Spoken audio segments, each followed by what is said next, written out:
हरे नमः. धर्माचा जणू मूर्तिमान पुतळा भासे जना भुवरी. दीक्षा देऊनी जो जगतिया बद्धास हो उद्धरी. वाणीने वदता भागवती कथा व्यासा प्रती भासला. दोहा गुरुश्री जनार्दन असा पाटांगणी शोभला. सद्गुरुनाथ महाराज की जय. हरे नमः. श्री शुकोवाच यतिर्ययाति संयाति रायतिर्यति हुतिः षड्मे नहुषस्यासन नेंद्रियाणि वदेहिनः. भगवान वेदव्यास वर्णन करून सांगू लागले आणि शुकाचार्य राजा परीक्षितीला सांगतात. सूत शौनकादिकाचा संवाद चाललेला आहे. याप्रमाणे कालच्या चिंतनामध्ये काल अनवधानाने हे ऑनलाईन करण्याचं गो लाईव्ह हा त्याला स्पर्श न करण्यात आल्यामुळं ऑनलाईन कदाचित झालं नसेल. कालच्या चिंतनामध्ये आपण प्रत्यक्ष भगवान परशुराम यांचं चरित्र, रेणुका देवी यांच्या संदर्भातील कथा प्रामुख्याने आपण काल निवेदन केली.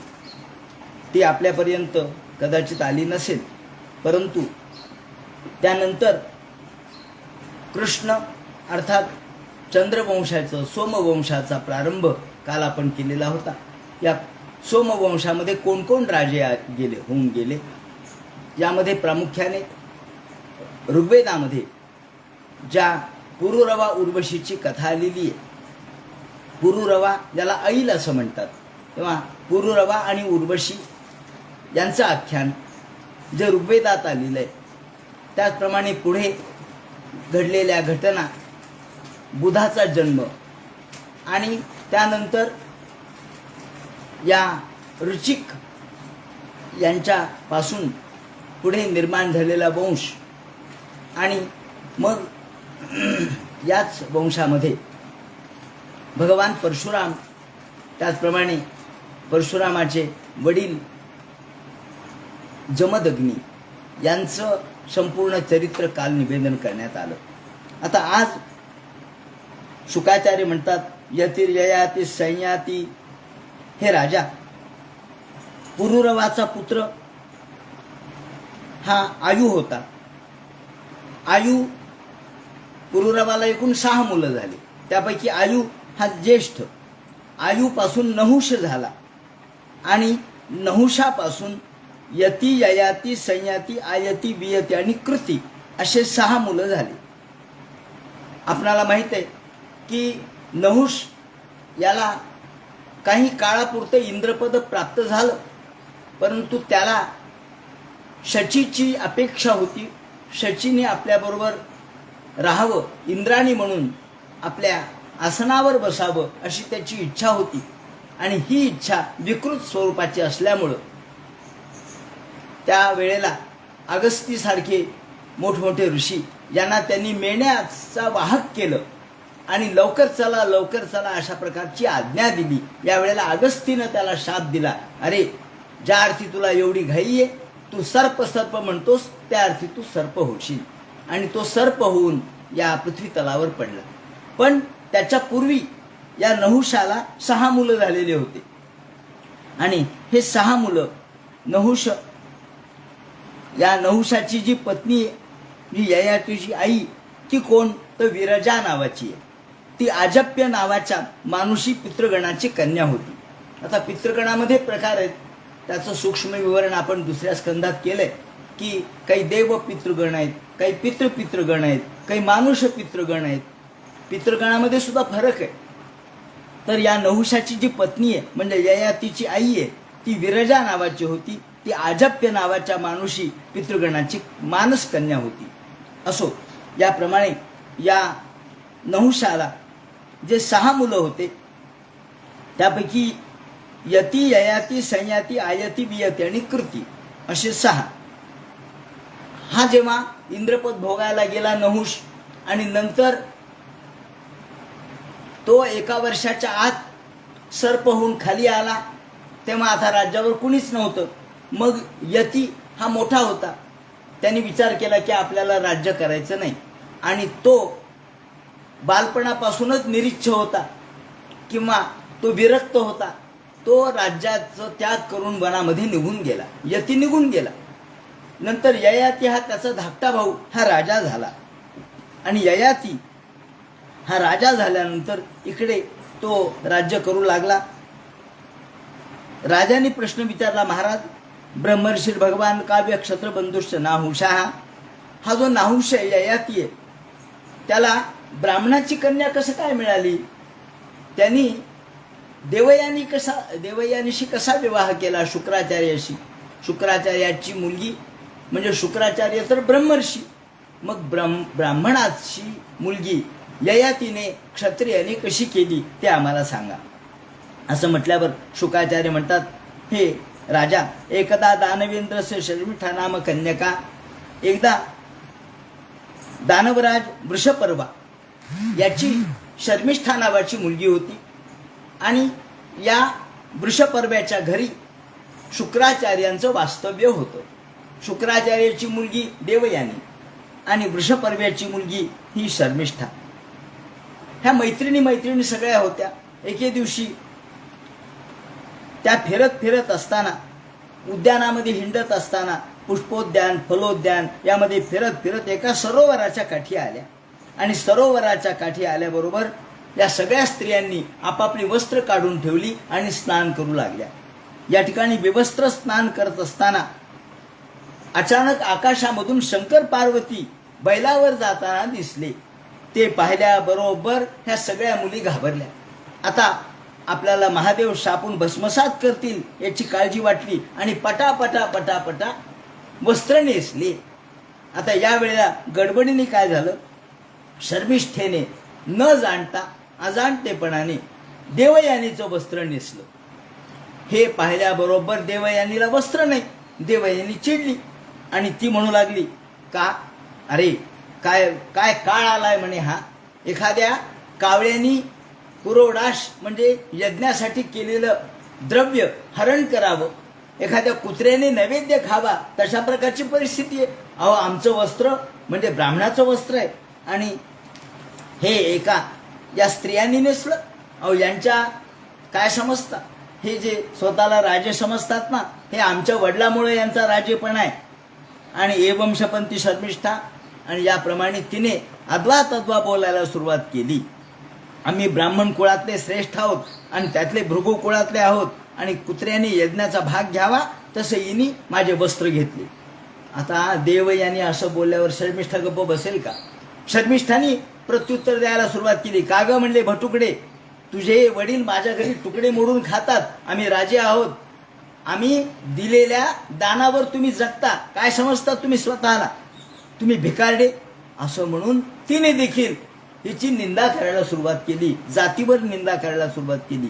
याप्रमाणे दोघांनी एकमेकीची निंदा केली, आणि शेवटी सगळ्या स्त्रिया ह्या शर्मिष्ठेच्या बाजूनी, कारण शेवटी राजाची मुलगी राजकन्या, तिने हिचं वस्त्र तर दिलंच नाही, परंतु तिला विवस्त्र स्वरूपामध्ये त्या जलाशयामध्ये लोटलं, विहिरीमध्ये लोटलं, आणि ह्या सगळ्या निघून गेल्या.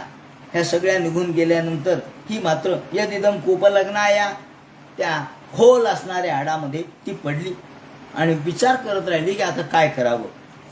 इकडे या शर्मिष्ठाधिक सगळ्या स्त्री आपापल्या घरी गेल्या.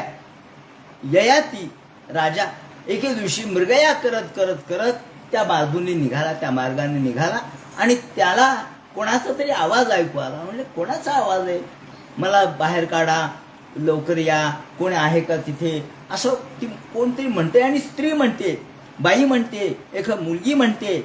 असं म्हटल्यानंतर राजाने शोध घेतला. पाहिलं तर खोल असणाऱ्या त्या कूपामध्ये ती मुलगी पडली. हा म्हणले, तुम्ही कोण आहात, या कूपात कसे पडला? ती म्हणे, ती मी नंतर सांगते, आधी मला वरती काढा. राजाने विचार केला, आता वरती काढायचं तर ही विवस्त्र आहे. मग राजाने आपला शेला तिच्या अंगावरती टाकला. तिने तो शेला नेसला आणि हात केला वरती.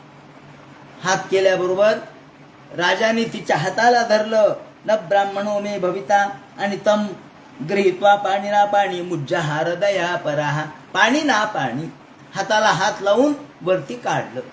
वरती काढल्याबरोबर तिने हात जोडले. महाराज, आपण माझं पाणी ग्रहण केलं. पाणी ग्रहण, पाणी शब्दाचा अर्थ हात असा आहे. पाणी जर ह्रस्व शब्द लिहिला त्याचा अर्थ हात होतो, आणि दीर्घ लिहिला तर त्याचा अर्थ पाणी म्हणजे जल हा अर्थ होतो. तेव्हा तुम्ही माझं पाणी ग्रहण केलं. लग्नामध्ये पाणी ग्रहण करतात, तेव्हा तुम्ही माझं पाणी ग्रहणच केलं. ते म्हणे असं कसं? अहो, तू ब्राह्मणाची मुलगी, मी क्षत्रिय. हो म्हणाली. आणि मग तिने सांगितलं, हस्तग्राहो परो माभूत. तुम्ही माझं हस्तग्रहण केलं म्हणजे पाणी ग्रहणच केलं. कारण आपल्या दोघांचं लग्न होणं हे दैवाचाच एक प्रकारचं संकेत आहे. कशामुळं? तर मला शाप झालेला आहे की तुला ब्राह्मणाचा पती मिळणार नाही. न ब्राह्मणो मे भविता हस्तग्राहो महाभुज कचस्य भारपत्यस्य शापात यमशमम पुरा. कचाने मला शाप दिलेला आहे की तुला ब्राह्मणाचा पती मिळणार नाही. कारण कच ह्या शुक्राचार्याकडे ही संजीवनी विद्या आत्मसात करण्यासाठी आला होता. परंतु हिचं प्रेम आपल्यावर बसलं म्हटल्याबरोबर त्याने त्या ठिकाणी स्वतःला शुक्राचार्याच्या उदरामध्ये सामावून घेतलं, आणि शुक्राचार्याच्या उदरातून हा बाहेर आला आणि सांगितलं, तू आणि मी आता बहीण भाऊ आहेत. मी शुक्राचार्याच्या उदरातून आलो, तूही आलीस. आणि मग मात्र देवयानीला राग आला. तिने म्हटली, मी मनाने तुझ्यावर प्रेम केलं आणि तू मात्र झडकारलंस मला. केवळ स्वार्थापोटी तू या ठिकाणी राहिलास आणि विद्या ग्रहण केलीस, तेव्हा तुझी विद्या कधी सफल होणार नाही. असं मी त्याला शाप दिला. आणि मी शाप दिल्यानंतर त्याने मला शाप दिला, तुला ब्राह्मणाचा पती मिळणार नाही. ययातिरनभे प्रेतम. हा सगळा दैवी संकेत आहे. त्याप्रमाणे आता आपलं लग्न होणार. हे दोघेही शेवटी शुक्राचार्यांच्याकडे आले, आणि शुक्राचार्यांच्याकडे आल्यानंतर रडायला लागली देवयानी. मोठ्याने भोंगा पसरला. शुक्राचार्य म्हणले, काय झालं? तिने सांगितलं, सगळा प्रकार सांगितला की मला अशी ही शर्मिष्ठा बोलली, मला एकटीला या कूपामध्ये टाकलं आणि सगळ्या निघून आल्या. आता मी याबरोबर लग्न करणार, ययाती बरोबर. तेव्हा या ययाती बरोबर लग्न केल्यानंतर त्याची मी पत्तराणी पत्नी होणार, आणि ही जी वृषपर्व्याची मुलगी शर्मिष्ठा आहे ती माझ्याकडे दासी म्हणून आली पाहिजे. शुक्राचार्य म्हणले, राजा आहे का तयारी? नाही तर निघालो मी तुझ्या राजवाड्यातून. असं म्हणल्यावर वृषपर्वा म्हणला, महाराज माझा राजवाडा सोडू नका, माझ्या राजवाड्यात राहा, मी माझी मुलगी दासी म्हणून द्यायला तयार आहे. आणि शर्मिष्ठा ही दासी झाली, आणि देवयानी बरोबर यांचं लग्न झालं. वृषपर्वा तमाज्ञाय. नंतर पुढे यांचा संसार चालला. यामध्ये देवयानीला पुत्र झाले, आणि देवयानीला पुत्र झाल्यानंतर द्रुह्य चांग पुरुंच यदुंच तुर्वसुंच देवयानी व्यजायत. देवयानीला 2 पुत्र झाले, एक यदू आणि दुसरा तुर्वसू. नंतर या वृषपर्वाची कन्या अर्थात शर्मिष्ठा राजकन्याच होती. तिने एके दिवशी एकांतामध्ये ययाती महाराजांना विनंती केली, महाराज माझा ऋतुकाळ चाललेला आहे, आणि अशा काळात मी तर क्षत्रियाची राजकन्या आहे, तुम्ही मला माझ्याबरोबर सहवास करायला काही हरकत नाही, माझी विनंती आहे. राजाने विचार केला की ही काही अधार्मिक गोष्ट नाही आहे, ही क्षत्रियाची कन्या आहे, राजकन्या आहे, तेव्हा तिच्याबरोबर आपण सहवास केला तर काही अडचण नाही आहे, धर्माचा काही व्यतिरेक होत नाही. त्यांनी तिच्याबरोबर सहवास केला, आणि शर्मिष्ठाला 3 मुलं झाले, द्रुह्यू, अनु आणि पुरू. जेव्हा हे देवयानीला कळलं की अरे आपल्या पतीनं शर्मिष्ठेबरोबर देखील व्यवहार केला आणि तिला पुत्र झाले हे म्हटल्याबरोबर तिने तान तान तान तान करायला सुरुवात केली. ताबडतोब आपल्या वडिलांकडे आली, महाराज घात झाला. म्हणजे काय झाला?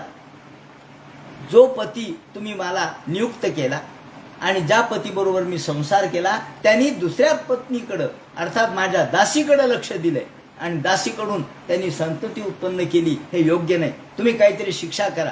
असं म्हणल्यावर शुक्राचार्यांनी सांगितलं, ययाते तुला वृद्धापकाल येईल, तू वृद्ध होशील. शाप दिल्याबरोबर इकडं ययाती वृद्ध झाला, मान खाली गेली, हात थरथर कापू लागले, पाय थरथर कापू लागले, अंगावर वळ्या पडल्या, वली पलिते येजत का मान हलू लागली, दंताजीचे ठाणी उठले फुटले दोन्ही कान. कानाने ऐकू येईना, दात पडले, अंगावर वळ्या पडल्या आणि डोळ्यांनी काही दिसणं. हो म्हणले, हा काय अवस्था झाली. आणि खोक खोक खोक खोक खोकू लागला. अरे म्हणले, असा कसा? हौसेने केला बरं त्याला दिवसात, त्याला रात्री खोकला दिवसा ज्वर, तेव्हा रात्री खोकला, रात्रभर खोकला आणि दिवसा तापेने फणफणला. अरे अरे अरे म्हणजे हे काय? अरे शुक्राचार्यांचा शाप आपल्याला भवला. तो धावत धावत धावत, सासरे बुवा असं करू नका, अहो तुमच्या मुलीचंच नुकसान आहे याच्यात, तुमच्या मुलीला वृद्धपती चालेल का? हे म्हणे, मग तू माझ्या मर्यादेचा अतिक्रम केलास, तू अयोग्य वागलास, मग याला मी हात शरण आलो, याला काहीतरी उपाय सांगा, मला उशाप द्या. असं म्हटल्यावर त्यांनी सांगितलं, तुला उशाप एकच आहे, जर हे म्हातारपण कुणी घेतलं तर त्याला जाईल. ययातीने सांगितलं, महाराज अतृप्तोस्मेद्य कामानाम. अहो महाराज, मी अजून तारुण्यच भोगलं नाही, मी अजून तारुण्यातला मौज, तारुण्यातला आनंद, तारुण्यातला भोग भोगला नाही, आणि तुम्ही मला म्हातारं केलं. त्यांनी सांगितलं, जर कुणी तुझ्या मुलांपैकी कुणी जर हे तुझं म्हातारपण घेतलं तर तेच त्याला तुम्ही देऊ शकता आणि तू पुन्हा तरुण होशील, त्याचं तारुण्य तू घे. असा उपाय सांगितला. यांनी सगळ्या मुलांना बोलावलं, आपल्या यदूला बोलावलं, तुर्वसूला बोलावलं, द्रुह्यूला, त्याप्रमाणे अनुला आणि पुरुला, या 5 मुलांना बोलावलं. आधी यदूला विचारलं, मोठा होता आणि तो या देवयानीचा पुत्र. यदूला विचारलं, यदो माझं म्हातारपण तू घेतोस का? यदू म्हणला, हे तुमचं म्हातारपण? अहो मलाच अजून तारुण्य भोगायचं राहिलंय. म्हणजे उलटच झालं म्हणले, वडिलांनी म्हातार व्हायच्या ऐवजी वडीलच तरुण व्हायला लागले आणि पोराला म्हातारपण देऊ लागले. 9,000 सातू, मी तुमचं म्हातारपण घेऊ इच्छित नाही. अहो कोण घेणार म्हणजे तुमचं म्हातारपण? तुम्ही मात्र भोग भोगणार आणि मी काय कोपऱ्यात बसणार का? जमणार नाही. मग तुर्वसूला बोलावलं. तुर्वसू तोही देवयानीचाच पुत्र. घेतो का माझा म्हातारपण? तुर्वसू म्हणला, नाही नाही महाराज, थोरल्या मुलांनी घेतलं नाही, मी घेणार नाही. मग काय करावं? मग पुरूला विचारलं, शर्मिष्ठेचा मुलगा पुरूला विचारलं, कोण लोके मनुष्येंद्र पितुरात्मकृता पुमान. त्यांनी सांगितलं की नाही नाही, अहो अशा अवस्थेमधला म्हातारपण कोण घेणार? मी तुमचं म्हातारपण नाही घेणार. मग आता कोण घेणार? विचार केला. इथे प्रमुख पुरु हो प्रतिकृतिकाम पितू हो. त्याप्रमाणे द्रुह्यू, अनु यांना विचारलं, त्यांनी नकार दिला आणि पुरु मात्र म्हटला की महाराज ठीक आहे. अहो वडिलांची जो इच्छा मान्य करतो तो खरा पुरुष, जो वडिलांच्या इच्छेप्रमाणे वागतो तो खऱ्या अर्थाने मुलात वडिलांचा पुत्र म्हणून म्हटला पाहिजे. पित्याच्या मनातलं जो ऐकतो तो खऱ्या अर्थानं श्रेष्ठ पुरुष आहे, श्रेष्ठ पुत्र आहे. जो पित्याच्या मनातला ऐकतो तो श्रेष्ठ, जो आज्ञेप्रमाणे वागतो तो कनिष्ठ किंवा मध्यम, आणि जो आज्ञाभंग करतो तो नीच. तर बाकीचे सगळे नीच आहेत, मध्यम आहेत. मी मात्र श्रेष्ठ, तुमचा मुलगा म्हणून मी शोभणार आहे. बाकीचे मुलं नाही आहेत, ते पित्याचा मळ आहे म्हणतात. या ठिकाणी 44व्या श्लोकात त्याने असं म्हटलंय, अधमो श्रद्धया कुर्याद करता जो चरितम पितुः इति प्रमुदिता पूर्व गृह्णांजगा पितुः. हे पित्याचे मळ आहेत. मळ ज्याप्रमाणे मल मूत्र विसर्जन पिता करतो तसे हे मळ आहेत, जे पित्याचं ऐकत नाहीत, आज्ञाभंग करतात, आणि जे त्याच्या मनातलं ऐकतात ते खरे पुत्र आहेत. याप्रमाणे मी तुमचं म्हातारपण घ्यायला तयार आहे म्हणून पुरूनी मान्यता दिली. आणि हे ऐकल्याबरोबर आनंद वाटला ययातीला. त्यांनी आपलं म्हातारपण त्याला दिलं आणि प्रतिगृह्णान जराम पितु प्रतिगृह्णाम. मी म्हातारपण तुला दिलं. तो म्हणला मी म्हातारपण घेतलं. आणि तेवढ्यात इकडे ताबडतोब पुरू म्हातारा झाला. परंतु त्याला एक आशीर्वाद यांनी दिला की अरे, ज्या अर्थी तू माझं म्हातारपण घेतलंस त्या अर्थी इथून पुढे राजा तू होशील आणि तुझ्या वंशामध्ये सगळे राजे होतील. म्हणून पुरूपासून जो वंश झाला ते पौरव झाले, तेच पुढे कौरव झाले. म्हणजे पुरू वंशामधले कौरव आणि पांडव एकच आहेत, सगळे पुरू वंशातले. त्याप्रमाणे पुरूने हे म्हातारपण घेतलं आणि नंतर मग या ठिकाणी ययाती यांनी शेवटी उपभोग भोगले, परंतु या उपभोगाने त्याची कधी साम्यता झाली नाही. उपभोग भोगून सुद्धा त्याला समाधान वाटलं नाही. शुकाचार्य म्हणतात, परीक्षिते स इत्थम आचरण कामान त्रयणो पवभव महात्मना बुद्ध्वा प्रियाय निर्विण्णो गाथा मेता मगायत. आणि मग तो आणि देवयानी हे एका वनामध्ये गेले. यामध्ये त्यांनी एक रूपकात्मक कथा सांगितलेली आहे. ती कथा अशी आहे की एक बोकुड होतं म्हणे. त्यांनी सांगायला सुरुवात केली. एक बोकुड होतं. बस एको वने कश्चित विचिन्वन प्रियमात्मना. एक बोकुड वनामध्ये होतं आणि ते हिंडत असताना ते एका शेळीच्या मागं लागलं. तृणधान्य खाता खाता एक शेळी विहिरीमध्ये पडली होती. ती त्यांनी पाहिली आणि त्या शेळीला त्यांनी वरती काढलं. इतर शेळ्या सुद्धा याच्या मागे धावत होत्या. याची भोगेच्छा वाढत गेली आणि मग पहिल्या शेळीला सोडून तो दुसऱ्या शेळीच्या मागे लागला. तेव्हा पहिल्या शेळीला राग आला आणि ही पहिली शेळी आपल्या मालकाकडे गेली.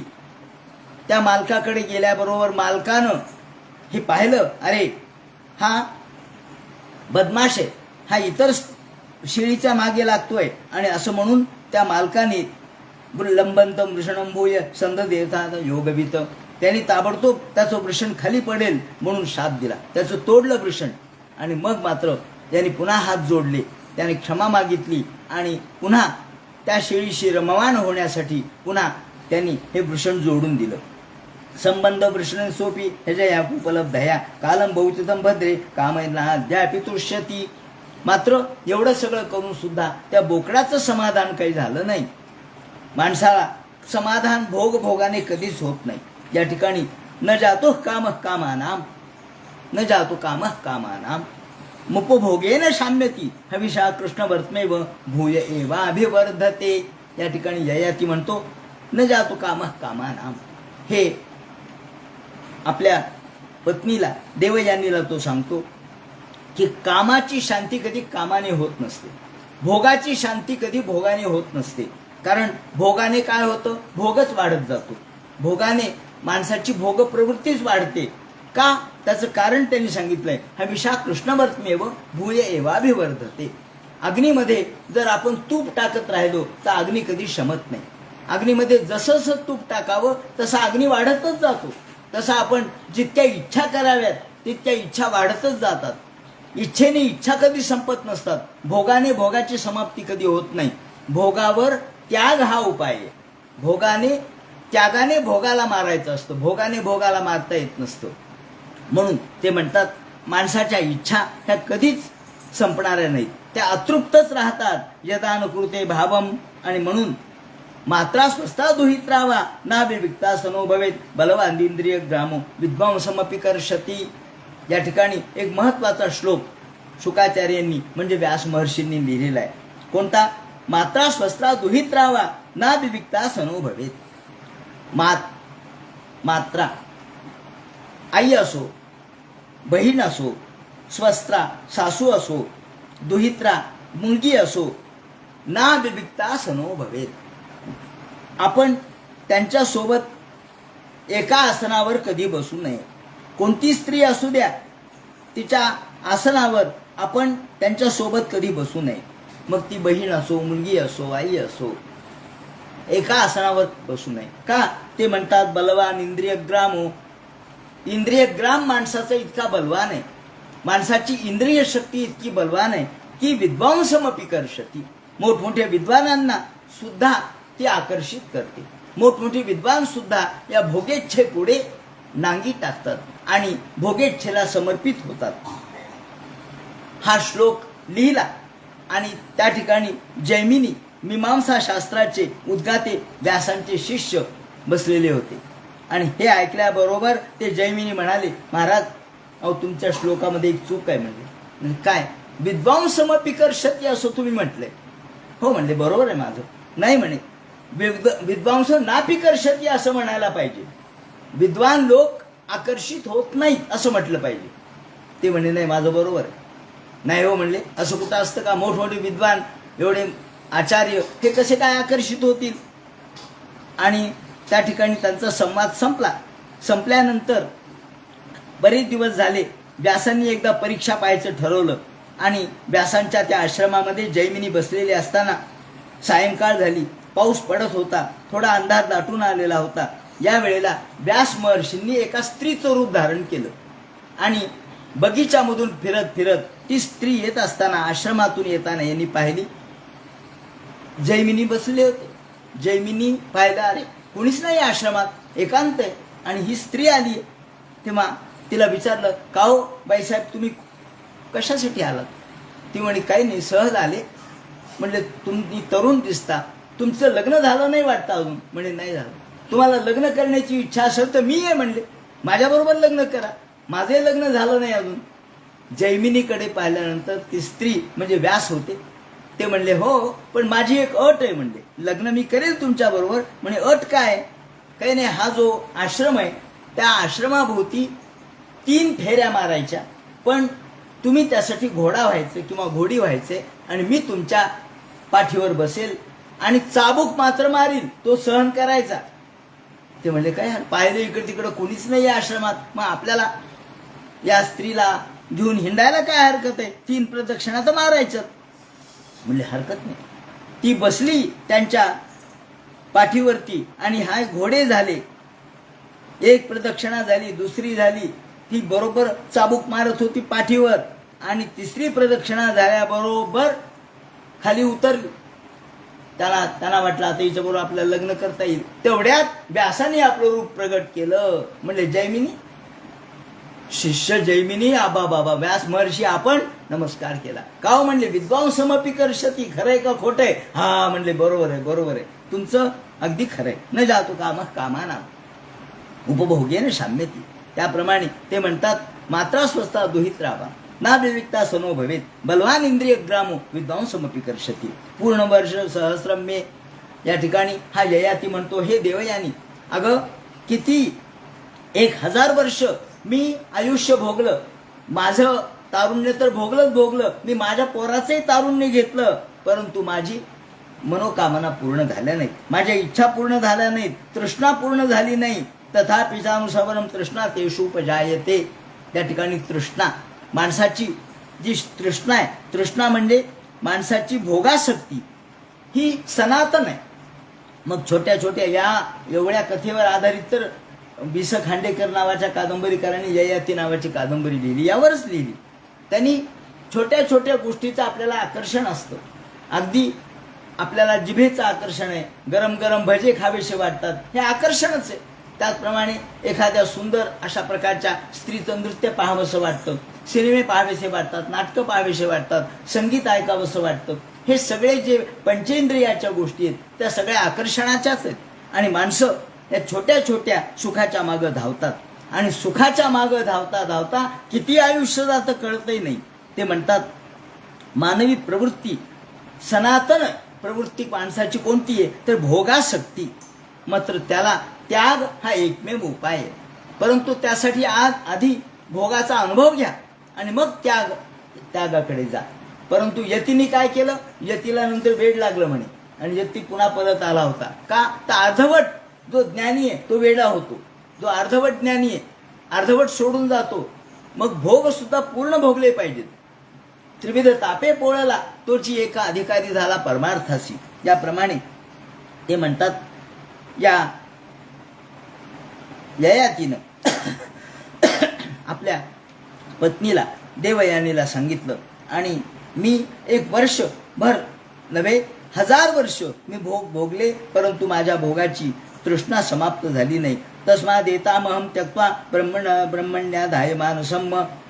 आणि आता मात्र मी हे सोडलं. क्षणामध्ये ययातीच्या कथेमधून हे घ्यायचं की भोगासक्ती हा विषय नाहीये.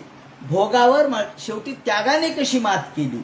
शेवटी ययातीसारखा भोगासक्त सुद्धा शेवटी आपल्या त्यागाच्यासाठी तो तयार झाला आणि सगळं राज्य सोडून, त्याप्रमाणे सगळी भोगासक्ती सोडून तो वनामध्ये निघून गेला आणि त्यांनी भगवंताची प्रार्थना केली आणि तो मुक्त झाला. कृष्णे मन समावेश, भगवान गोपाल कृष्णाशी मन एकरूप करून त्यांनी मुक्ती प्राप्त करून घेतली. म्हणून नमस्तुभ्यं भगवते वासुदेवाय वेधसे सर्वभूतादिवासाय शांताय बृहते नमः याप्रमाणे हे वर्णन केलेलं आहे.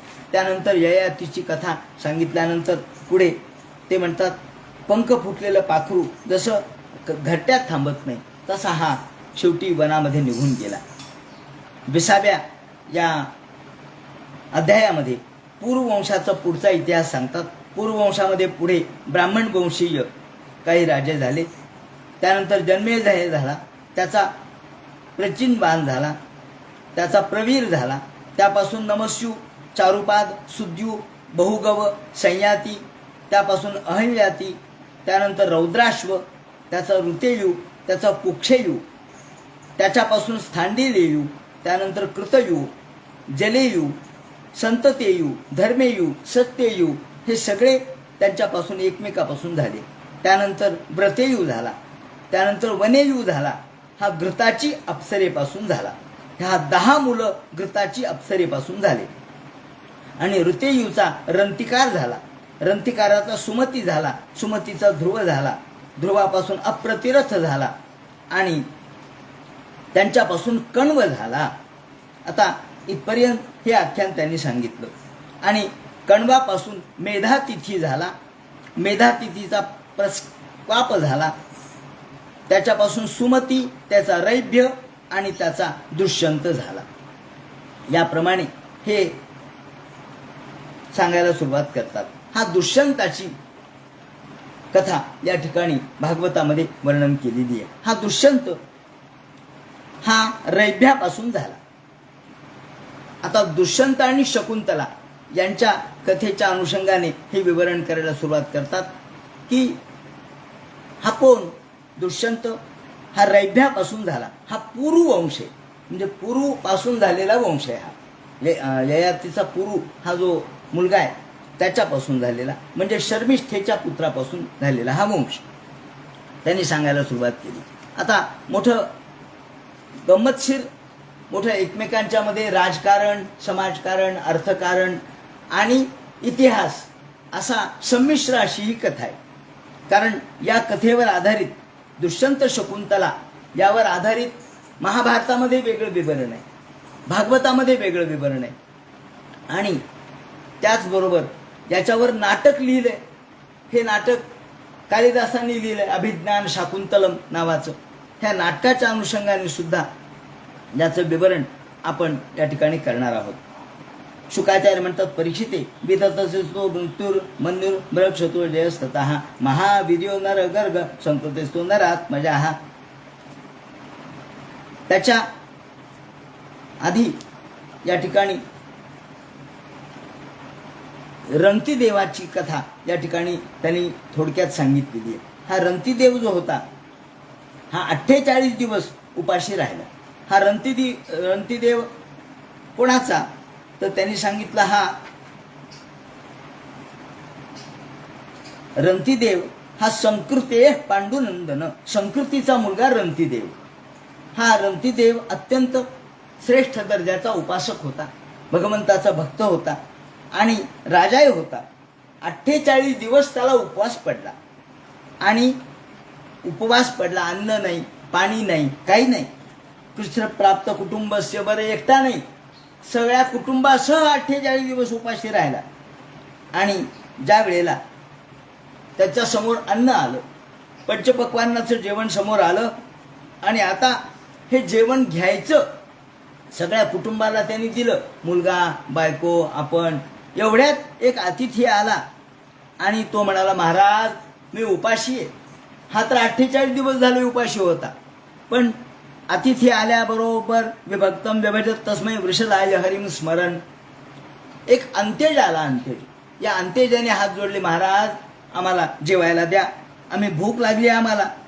असं म्हणल्याबरोबर त्यांनी सगळं अन्न आपल्या जवळचं दिलं, तरी याचं पोट भरलं नाही. मग बायकोनी दिलं, पोरांनी दिलं आणि मग तृप्त झाला. म्हणलं वा वा वा, पोट भरलं. तो गेला निघून. पुन्हा उपवास पडले याला. नंतर पाणी प्यावं म्हणला निदान, म्हणून पाण्याचे तांबे भरून घेतले. पानीय मात्र मुच्छेशम, तेवढ्यात पाणी पिणार इतक्यात एक पुलकसो, एक पुलकस आला. पुलकस म्हणजे अंतेजच.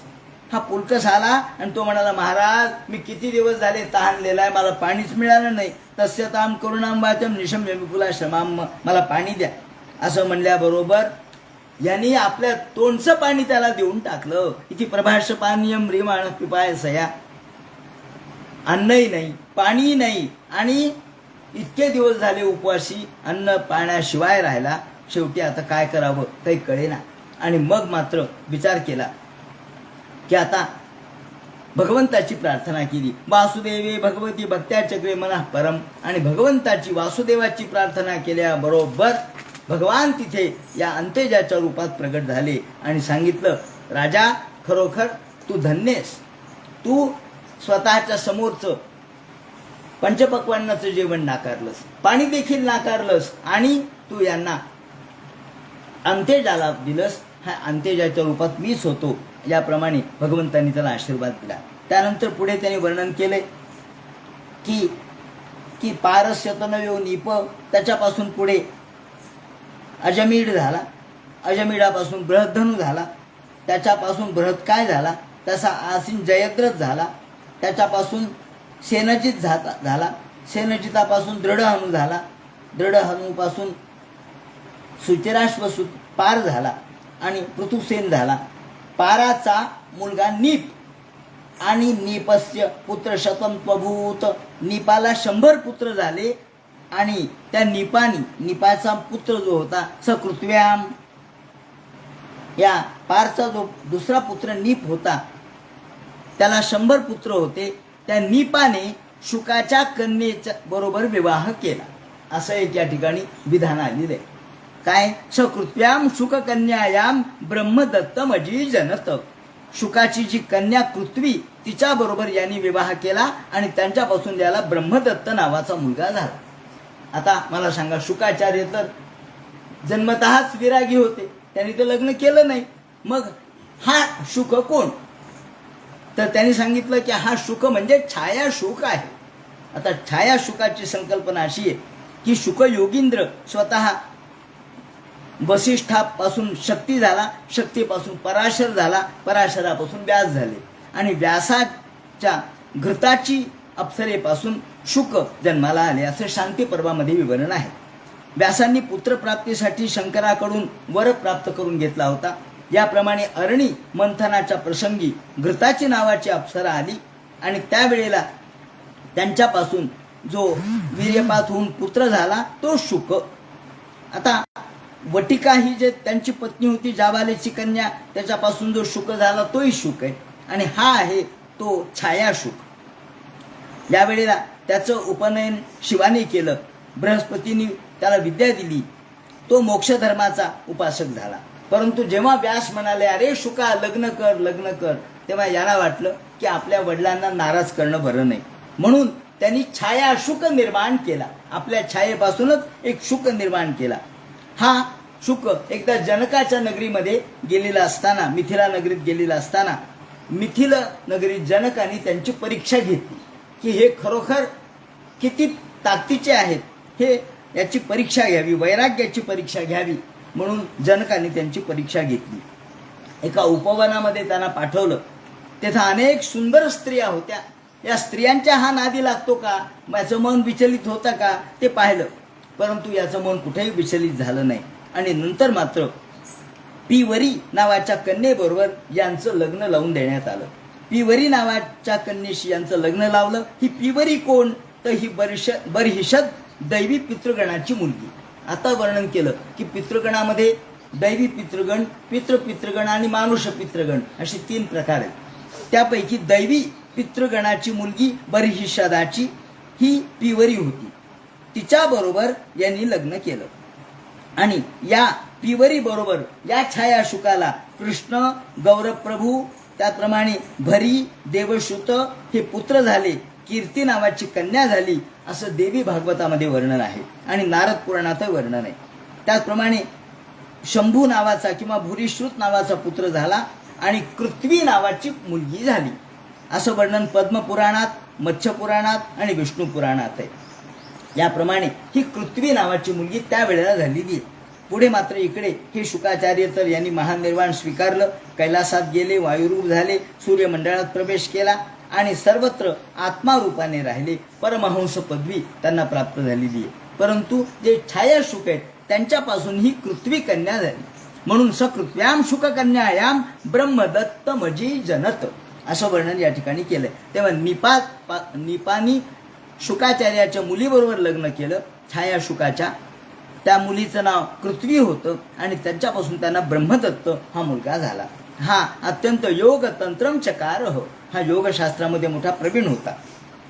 त्यानंतर अहिल्या कन्यका यस्याम शतानंद जनक या ठिकाणी त्यांच्या दिवोदासाची कन्या अहिल्याचा विवाह गौतमाबरोबर झाला आणि गौतम पुत्र पुढे हे शतानंद झाले.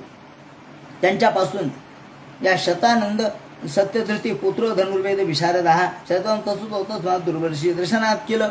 याप्रमाणे या शतानंद यांच्यापासून पुढे शरद्वान झाले, सत्यधृती झाले, धनुर्विद्येमध्ये निपुण. त्यानंतर शरद्वान झाले आणि शरद्वान यांनी उर्वशीकडे पाहिल्यानंतर त्यांचं वीर्य एका झाडावर पडलं. त्यांच्यापासून पुत्र आणि पुत्री जन्माला आले, एक द्रोणाचार्य आणि दुसरी कृपी. अशा पद्धतीने हे वर्णन या ठिकाणी सांगितलेलं आहे.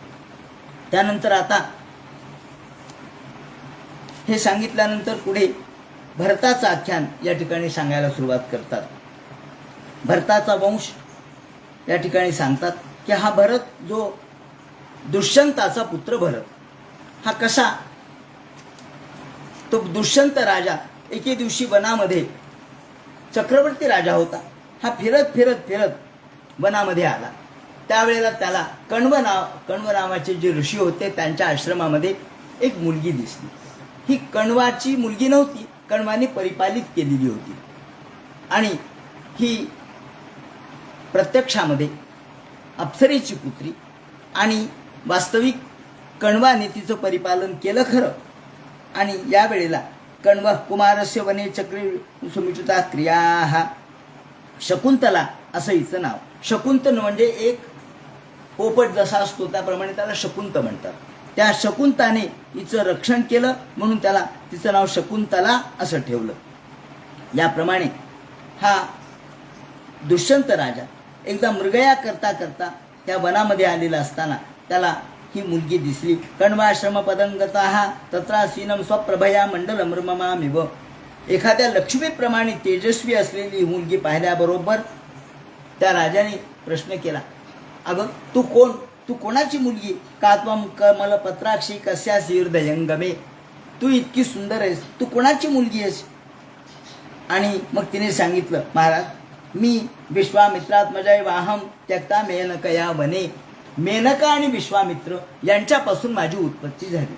मेनका ही अप्सरा आणि विश्वामित्र हे महर्षी. परंतु शेवटी विश्वामित्रांनी माझा त्याग केला आणि मेनका तर अप्सराच, तिने मला त्यागलं आणि ते निघून गेले. आणि यावेळेला मला कण्व महामुनींनी माझं परिपालन केलं आणि परिपालन केलं म्हणून मी त्यांना माझे वडील मानते. याप्रमाणे राजा म्हणाला, अगं तू खरोखर सुंदर दिसतेस, परंतु माझं मन सुद्धा इतरत्र कोणाकडे जाणार नाही. तुझ्याकडे माझं मन गेलं याचा अर्थ दैवी काहीतरी योजना असली पाहिजे. यावेळेला त्या दोघांनी गांधर्व पद्धतीने विवाह केला आणि गांधर्व पद्धतीने विवाह केला. गांधर्व विधेना राजा देशकाल विधानवित. याप्रमाणे गांधर्व विवाह झाला, त्यांचं लग्नही झालं आणि तिथे त्याने तिच्याबरोबर गर्भोत्पादन केलं. त्यानंतर स्वभूते स्वपुरम याता आणि सकाळ झाल्याबरोबर राजा निघून गेला. राजाबरोबर सैन्य होतं सगळं. इकडे कण्व महर्षी बाहेर गेलेले होते. आल्यानंतर त्यांना कळालं. ही मुलगी अत्यंत लाजत तिने सांगितलं, महाराज दुष्यंत आले होते आणि दुष्यंताबरोबर माझा गांधर्व पद्धतीने विवाह झाला आणि आम्ही पती पत्नी आहोत. यावेळेला कण्वाला आनंद झाला आणि नंतर तिला मुलगा झाला. हा मुलगा म्हणजे भरत, जो बालपणीच मोठमोठ्या सिंहाचे दात मोजत होता, इतका महापराक्रमी असा हा मुलगा. आणि मग योग्य वेळ झाल्यानंतर त्यांनी आपल्या मुलीला म्हणजे या शकुंतलेला मुलासह दुष्यंताकडे पाठवलं. दुष्यंताने सुरुवातीला नकार दिला, पण नंतर स्वीकारलं. आता ही सगळी कथा वेगवेगळ्या पद्धतीने आलेली आहे. आता या संबंधीचा इतिहास आपण बघू. याचा इतिहास असा आहे की जे कण्व आहेत ते कोण? दीर्घतमस कण्व. दीर्घतमा नावाचे जे ऋषी होते तेच हे कण्व आहेत. ऋग्वेदाच्या पहिल्या मंडलामध्ये यांची सूक्त आहेत. हा सिंधू संस्कृती ते गौतम बुद्ध हा काळ आपल्याला अज्ञात आहे. मामतेय दीर्घतमसाचा काळ सुद्धा त्यामुळं अज्ञात आहे. आणि त्यामुळं दुष्यंताचा आपल्याला काळ ठरवता येत नाही. पुराण असं सांगतं की प्रतिष्ठान नगरीचा राजा दुष्यंत होता. तो मृगया करत करत या ठिकाणी आला. त्यांनी सैन्य बाहेर ठेवलं आणि मग शकुंतलेबरोबर त्यांनी विवाह केला. विश्वामित्र आणि मेनका यांची मुलगी ही शकुंतला. शकुंत पक्षाने त्यांचं परिपालन केलं, सांभाळलं, म्हणून याला तिला शकुंतला म्हणतात. यावेळेला गांधर्व विवाह केला आणि ही शकुंतला काही वेडी नव्हती की कोणत्याही पुरुषाबरोबर आलं की लग्न कर. तिने कण्व येईपर्यंत का बरं थांबली नाही? तिने म्हणायला पाहिजे होतं कण्व येऊ द्या मग आपण बघू. तिने कण्व येईपर्यंत थांबली नाही, मात्र अट घातली. अट कोणती घातली? की तुमचा आपल्याला होणारा पुत्र हा राजा झाला पाहिजे अशी अट घातली. आणि त्याच्याकडून एक मुदी घेतली, अंगठी, की नाही उद्या तुम्ही म्हणता तुझा माझा विवाह झाला नाही, मला काहीतरी खूण द्या. मग अंगठी, तेव्हापासून अंगठी घालण्याची पद्धत सुरू झाली वाटतं. तेव्हा अंगठी, राजाचा छापा असलेली अंगठी तिच्या बोटामध्ये त्यांनी घातली आणि मग आपला मुलगा, आपल्या मुलाला राज्य मिळालं पाहिजे अशी अट घातली. आणि मग शकुंतलेने खुणेची अंगठी घेतली, ते मान्य केलं आणि मगच त्यांचा या ठिकाणी गर्भाधान संस्कार झाला. त्यानंतर कण्वाचं आगमन झालं. यावेळेला कण्वाला तिने सांगितलं, लज्जायुक्त अंतःकरणाने सगळं सांगितल्यानंतर कण्वालाही आनंद झाला. का बरं? त्याचं कारण काय? त्याचं कारण असं आहे की हा पूर्व आहे. आता त्याचं विवरण आपण पुढे करू की असं का झालं. कण्वाला राज्यामधले जे प्रमुख असतात, ज्याला आपण राजपुरोहित, तो राजपुरोहिताचा अधिकार कण्वाचा यांनी याच्या दुष्यंताने काढून घेतला होता. दुष्यंताने कण्वाला राजपुरोहित केलं नाही, कारण दुष्यंत हा पुरु घराण्याचा होता. पण नंतर तो द्रुह्यू घराण्यामध्ये तो दत्तक आला, परंतु तरी सुद्धा पुरु घराण्याचाच मोठेपण तो गायला लागला आणि कण्वाचा अधिकार काढून घेतला. कण्वाला पुन्हा अधिकार पाहिजे होता, म्हणून कण्वाने अशी योजना केली की आता हिचा झालेला मुलगा जर राजा झाला तर मला राजपुरोहितपणाचा अधिकार प्राप्त होईल. आणि त्या काळातले आश्रम काही सामान्य नव्हते. त्या काळातले आश्रम म्हणजे काही असे नव्हते की ज्या आश्रमात काहीच नाहीये. शस्त्र, अस्त्र सगळं काही होतं. सगळ्या प्रकारचे युद्ध करणारी मंडळी होती, कारण ज्यांचे सगळे सैनिक असायचे ना, राजाचे मुलंच यांच्या घरी शिकायचे, हे सगळे यांचे शिष्य होते. म्हणल्याबरोबर कण्वानी एक सैन्य उभं केलं असतं आणि दुष्यंताचा पराभव केला असता, पण तसं करण्याची वेळ आली नाही. तेव्हा आकाशवाणी झाली. भागवताने सांगितलंय की भरताने कसे कसे पराक्रम केले ते पुढे सांगितले. कण्वाचा आश्रम बरं दुष्यंताच्या राजधानीपासून काही दूर नव्हता. दुष्यंत निघून गेला तर पुन्हा परत यायचं त्यांनी, पण परत आला नाही तो. म्हणजे तो मुद्दाम जाणीवपूर्वक त्यांनी नाकारलं, तिला स्वीकारलं नाही. दुष्यंताच्या राजधानीच्या जवळच होता. नंतर फौजा पाठवून तो मी तुला घेऊन जाईल म्हटला, पण नंतर त्यांनी नेलं नाही तिला. आणि मग केवळ भूलथाप देणं हा त्या राजाचं कर्तव्य. त्या राजाला वाटलं की आपण भूलथाप द्यावी आणि हिला फसवावं. दुष्यंताला 2 बायका होत्या. कण्व आल्यानंतर त्यांना आश्चर्य का वाटलं नाही आणि अयोग्य का वाटलं नाही, तर त्याचं कारण असं आहे की इक्ष्वाकू राजा जो सगर आहे, मूळ आता इक्ष्वाकू, त्याचा राजा सगर याच्या पराक्रमामुळं पौरवाच्या सत्तेची धुळधाण झाली. पौरवांचा राजा इलीन होता, त्याने राज्यत्याग केला. हे सगळे रानावनामध्ये गेले. दुष्यंतासह सगळे वनामध्ये भटकत होते. नंतर तुर्वसू याच्या राज्यामध्ये तो आला आणि तुर्वसू कुळातल्या एका राजाला, करंधमाला, मरुत्त नावाचा पुत्र होता, परंतु त्या मरुत्ताला मुलबाळ नव्हतं. त्यांनी दुष्यंताला पुत्र म्हणून स्वीकारलं. म्हणजे आता हा कोणाच्या वंशात आला? मूळ होता तो पुरूचा, आता झाला तुर्वसूचा, तुर्वसूच्या वंशात आला. हे सगळे भाऊभाऊच आहेत पूर्वीचे, पण सगळे वेगवेगळे झालेले आहेत. तुर्वसूच्या वंशामध्ये यांनी खरं म्हणजे पौरव आणि तुर्वसू यांचा एकत्रित धनी हा बनला. पौरव म्हणून स्वतःला म्हणू लागला. आता खरं म्हणजे तो होता तुर्वसूचा मुख्य, पण तरी त्यांनी तुर्वसूला महत्त्व दिलं नाही आणि पौरवांनाच महत्त्व द्यायला सुरुवात केली. यमुनेच्या काठी आपलं महत्त्व स्थापन केलं आणि तुर्वसूंना मांडलिक केलं. सम्राट स्वतः झाला आणि तुर्वसूचे पुरोहित जे होते कण्व त्यांना बाजूला केलं. म्हणून कण्वाला असं वाटलं की आता आपल्याला जर राज्य पुन्हा मिळवायचं असेल तर याचा मुलगा म्हणजे आपल्या हातात असला तरच मिळेल. म्हणून त्यांनी शकुंतलेबरोबर यांचा विवाह होऊ दिला, त्यांना मुलगा होऊ दिला आणि दुष्यंत पौरव म्हणून प्रतिष्ठित झाला. कण्वाचे पौरोहित पद संपुष्टात आलं होतं. त्यामुळे कण्वानं भरताच्या शकुंतलेच्या निमित्ताने राज्यावर परत अधिकार प्रतिष्ठित केला. भरताच्या नंतर मामदेय भरद्वाज कण्व हा पौरव आणि तुर्वसूचा संयुक्त राजा झाला भरत. आणि भरताने पुन्हा कण्वांना बोलावलं आणि कण्वाच्या हाताने सगळे यज्ञ केले. जे त्यांनी 133 अश्वमेध यज्ञ केले ते या सगळ्या कण्वाच्या हाताने केले. मामतेयो असं वर्णन केलेलं आहे. याप्रमाणे मामतेयो म्हणजे ममतेचा पुत्र म्हणून मामतेयो. दुष्यंताचा डाव त्याने उधळून लावला आणि या वेळेला आकाशवाणी झाली. आणि आकाशवाणी, आता हे आकाशवाणीचा मुद्दा असा आहे की आकाशवाणी झाली हेही खरं, पण तरी खरं कारण असं आहे की सगळे लोक भरताच्या बाजूने होते, जनता भरताच्या बाजूने होती. आणि एवढंच नव्हे तर शकुंतलेचं शुद्धीपत्र, शकुंतला शुद्ध आहे हे सगळ्या लोकांना माहीत होतं. आणि कण्वानी अशी योजना केली होती की जर दुष्यंताने नकार दिला हिला स्वीकारायला तर सगळं सैन्य तयार आहे त्याच्यावरती हल्ला केला असता. म्हणून शकुंतला मातृसत्ताक जमातीची होती. शतपथ ब्राह्मणामध्ये असं वर्णन आहे.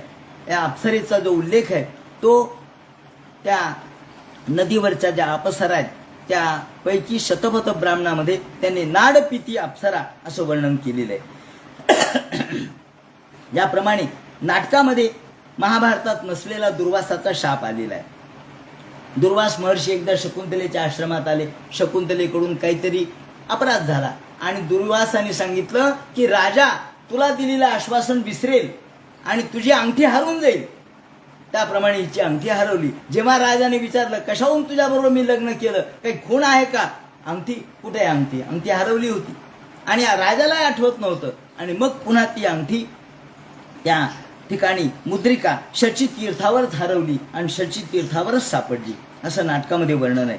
तेव्हा दुष्यंताला ज्या 2 पत्नी होत्या त्यापैकी एक हंसपादिका नावाची पत्नी होती, दुसरी सुमती नावाची पत्नी होती. आणि शकुंतलेच्या सख्या प्रियंवदा सानुमती ह्या जेव्हा कालिदासानी कण्वाच्या आश्रमामध्ये दुष्यंताला पाहिलेलं आहे तेव्हा खूप दिवस या ठिकाणी मुक्काम केल्याचं वर्णन कालिदासांनी केलेलं आहे. कण्वाने यावेळेला 4था जो अंक आहे तो मोठा महत्त्वपूर्ण आहे. कारण 4थ्या अंकामध्ये जेव्हा भरत मोठा झाला म्हणजे तो 5 वर्षाचा झाला त्यावेळेला तो सिंहाचे दात मोजत होता असं वर्णन आहे. आणि इतका पराक्रमी असलेला हा पुत्र त्याच्या पायावर चक्राचं चिन्ह होतं, हातावर चक्राचं चिन्ह होतं, म्हणजे सगळ्या ईश्वरी चिन्ह याच्या हातावरती होते. तेव्हा चक्रवर्ती राजा होईल हे कण्वाला माहीत होतं. याप्रमाणे कण्वानी या मुलीला आपल्या शकुंतलेला जेव्हा पाठवलं त्याची पाठवणी केली त्याचं वर्णन कालिदासाने फार सुंदर केलेलं आहे. जेव्हा ही शकुंतला तिथून निघाली तिच्याबरोबर हरिणी सुद्धा रडत होत्या. तिच्या मैत्रिणी होत्या, प्रियंवदा वगैरे मैत्रिणी होत्या, त्या देखील रडत तर होत्याच होत्या. पण हरिणी, फुलं, झाडं, सख्या हे सुद्धा अत्यंत कोमेजून गेल्याचं वर्णन केलेलं आहे. कारण दररोज ती त्या फुलांच्या झाडांना पाणी घालत होती, हरिणींना खेळवत होती, त्यांच्या लहान लहान बछड्यांच्या बरोबर ती गप्पा मारत होती. हे सगळे रडू लागलेत. आणि या वेळेला कण्व हे खरं म्हणजे तिचे पिता नाहीयेत, ते त्यांनी फक्त पालन केलं, पण तरी सुद्धा त्यांना ऊर इतकं भरून आलं की ते म्हणाले की अगं हे शकुंतले, तुला सोडताना, तुला पतीकडे पाठवताना माझा ऊर भरून आलेला आहे. आणि मग त्या 4थ्या अंकामध्ये शेवटचा जो श्लोक आहे, अर्थो हि कन्या परकीय एव तामद्य संप्रेष परिग्रहीतुः जातो ममायम विशदः प्रकामम प्रत्यर्पितन्यास इवांतरात्मा. जणू काही मी माझा अंतरात्माच या ठिकाणी सोडून चाललोय.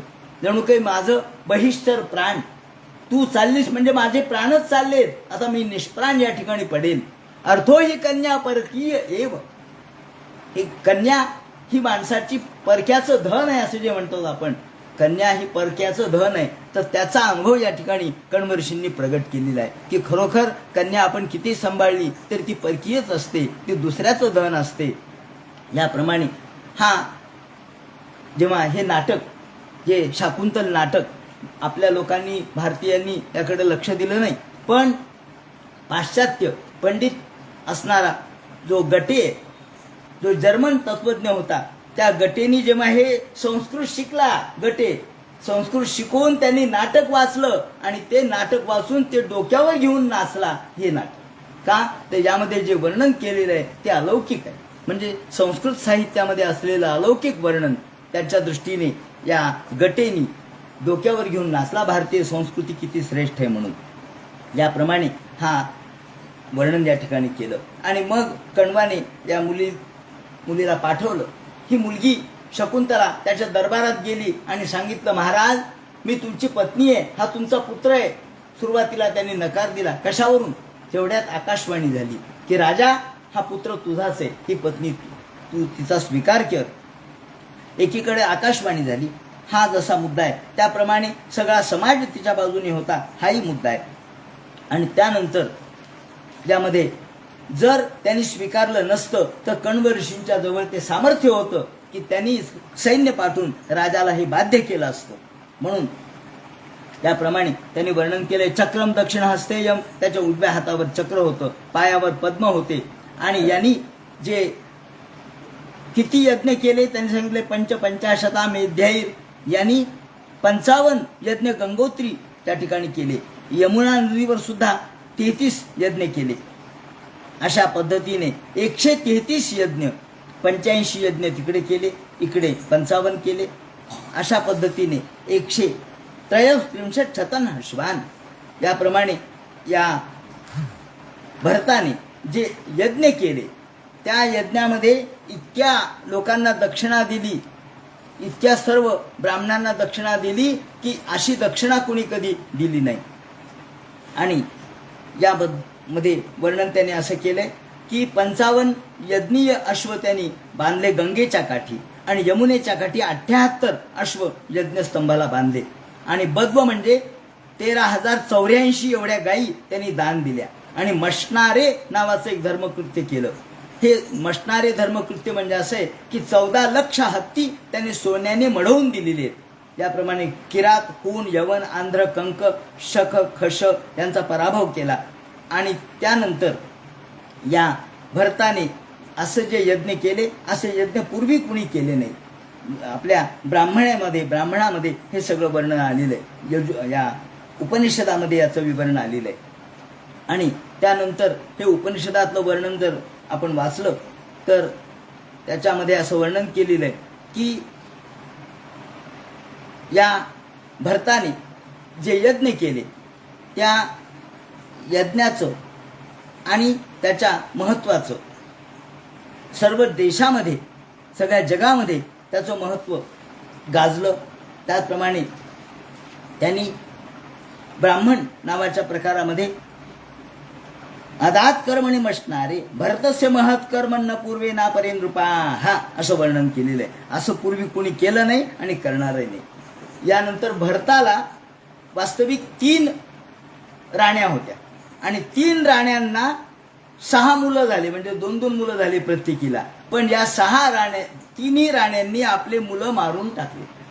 मुलं झाले पण मुलं मारून टाकले. का? भरतासारखे झाले नाहीत. मग भरत संशय घेईल म्हणून या राण्यांनी हे मुलं मारून टाकले. मग पुन्हा पुत्र प्राप्तीसाठी त्यांनी मरुस्तोम यज्ञ केला. म्हणजे पहा, खरे झालेले पुत्र मारले आणि मग पुन्हा पुत्र नाही असं म्हणून मरुस्तोम यज्ञ केला. यावेळेला गंमत अशी झाली की बृहस्पतीचा भाऊ उतत्थ नावाचा होता. त्यांनी ममता ह्या